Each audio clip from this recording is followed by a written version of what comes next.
Bismillah, alhamdulillah, wa salatu wa salam ala rasulillah wa ala alihi wa sahbihi ajma'in. So now we're moving on to the fatwa of giving one's blood or one's plasma or one's organs to another person. And what is the ruling on that and why? There was a ruling that came out of mostly the subcontinent, India, Pakistan, and Bangladesh, Afghanistan, as well as Saudi Arabia, in the mid-1900s, that all of this stuff is wrong, this is haram, you can't do this, because they are, taking from the honorable human body, and they are cutting open the human body.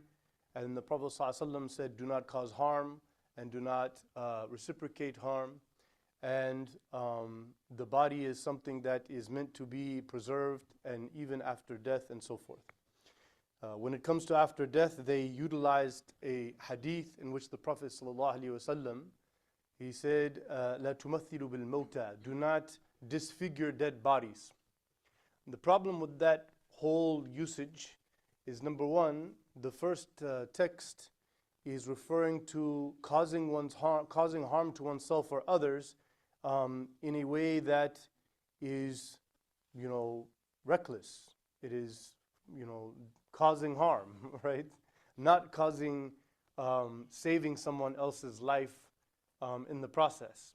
Because we know, man ahya nafsan, فَكَأَنَّمَا أَحْيَا النَّاسَ جَمِيعًا. Whoever gave life to one person, it's like giving life to all of humanity. The issue about the Prophet ﷺ prohibiting disfiguring dead bodies was to prohibit Muslims from being barbaric after a battle. So you have won the battle, and then in the old days, people used to cut up their enemies and then go around, this is the head of so-and-so general and all of this, we're so powerful. So they're just kind of overreaching to find some way to make this wrong. So there was a gathering in the mid-1980s, Majma' al-Fiqh al-Islami, the Muslim Fatwa Council of Jurisprudence, and they met and they discussed these things, and they brought in a number of Muslim doctors from all over the world, and they discussed this issue. And they came with the following conclusions that are being carried until this day. Number one, nothing in the human body is for sale. There is a debate about hair. Can some woman sell her hair? Because that thing naturally comes off and goes and all of that. But in terms of anything other than hair, they're saying nobody has the right to say, I'm going to sell you my blood, my plasma, or anything, right? So that's what we had when we did the blood drives here. It was an awkward situation because they're telling us, we want you to, you need to use this incentive. Tell them we're going to give them these things if they give blood. And we're saying, no, but we can't do that. Because that would be you're now creating a transaction in which we give you blood and you give us the stuff, right? Sometimes even they said, we'll give you $20 gift certificate to such and such. So we can't do that. And we know that a lot of people who get poor, they go give plasma. Plasma is very valuable. You can get $50 for one donation. That would be completely prohibited by the consensus of Muslim scholars. But giving blood or giving plasma as a general practice to save lives is definitely a noble practice. And so some are saying that this is allowed, jawaz, it's permissible.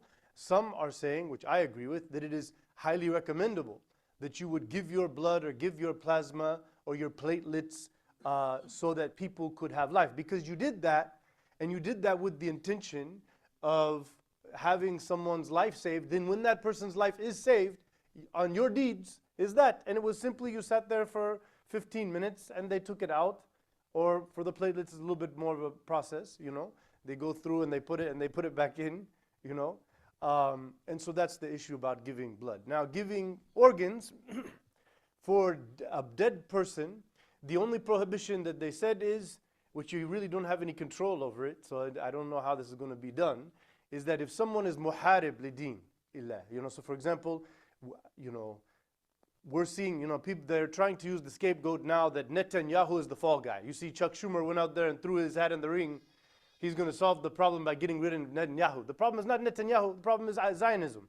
And there's 67% of the Israeli public, when polled by their own news agency, said we haven't done enough in attacking Gaza.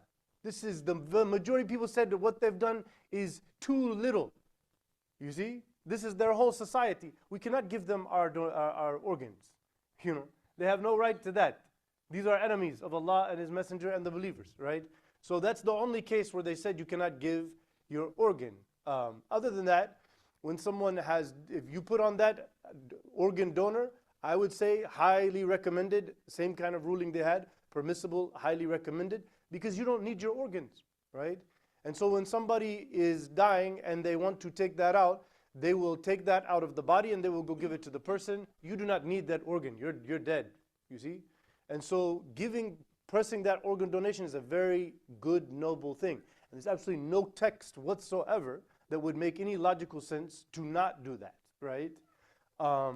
So being an organ donor is very good. Now, when you're alive, the issue is very simply this. Is the general consensus of doctors saying that whatever you're giving, most often it is a kidney, right? Sometimes it's a part of your liver, right? These type of things, that if the general consensus is considering your specific health and considering this process of taking this, that if you are going to stay alive and have a comfortable life in a reasonable way, that you have a plan to do that, then you can do that. And if it's for someone who is close to you, like a family or someone, fellow believer that you know, then it's recommended, you know, that you can live and do that, and you get a high reward for that. Because we know that people that do this, they end up having a strict regimen about how they have to eat and, you know, exercise and drink and all of that. They have to be careful in order to do that. MashaAllah, we've seen that with many people in our community. So this is the general understanding, is that if you're alive, you can only give something that for sure you will stay alive, and there is not an assumption that you will live a very difficult life or that you may end up dying soon as a result of this. If the general expectation is you will continue your life normally, but you will maybe have to adjust some things, then it's permissible or recommended. So this is the issue of, and this is, by the way, all scholars of our time, they have come to this conclusion. Is there any questions on this matter? May Allah make us among those who are giving what we can to help others in the best way, as the whole entire religion was. Chapter 21 of the Quran, Surah Al-Anbiya, verse number 107, وَمَا أَرْسَلْنَاكَ إِلَّا رَحْمَةً لِلْعَالَمِينَ. We've only sent you, Muhammad, and all of those who follow you as an act of compassion, of benevolence, of kindness to everyone and everything on earth. That's the whole religion in its whole purpose. Right. Yeah, and so this is what I understood as well.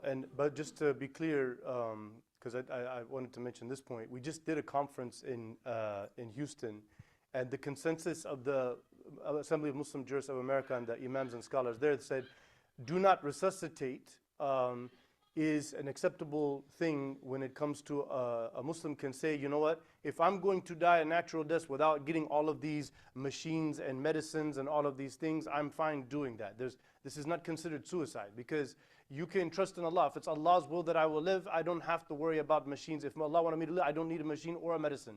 Even the machine, the medicine in and of itself does not have the power to give anyone life. Because there are many people who were given all these machines and all these medicines and they still died. And there are many people who they didn't give any machines or any medicines and they died.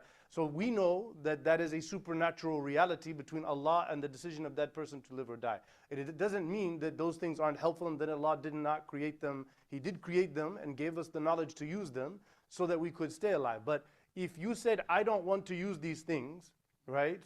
That's an acceptable thing to put on your will. But I think if, God forbid, you wanted to put in your will, and that's why Muslims should have a standing will. You know, the will is mostly about, you have 1/3 of your wealth that you could give to whomever that are not inheritors, and then you have certain advices and concerns about yourself and your family and things that you can put in there as well. So you could put in there that, up until this age, DNR, I want to do, and then I don't want to do. You could put, if this situation happens, you can put that in your will.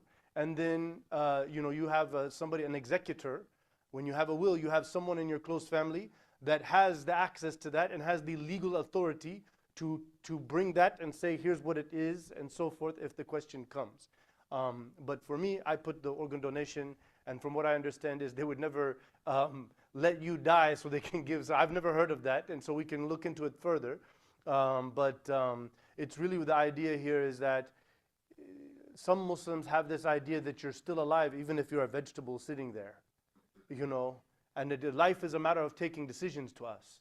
For us, your life is that you can make a conscious decision on your own, good deeds, bad deeds. If you're sitting there on a machine, you're not really alive any more than an ant is walking around alive.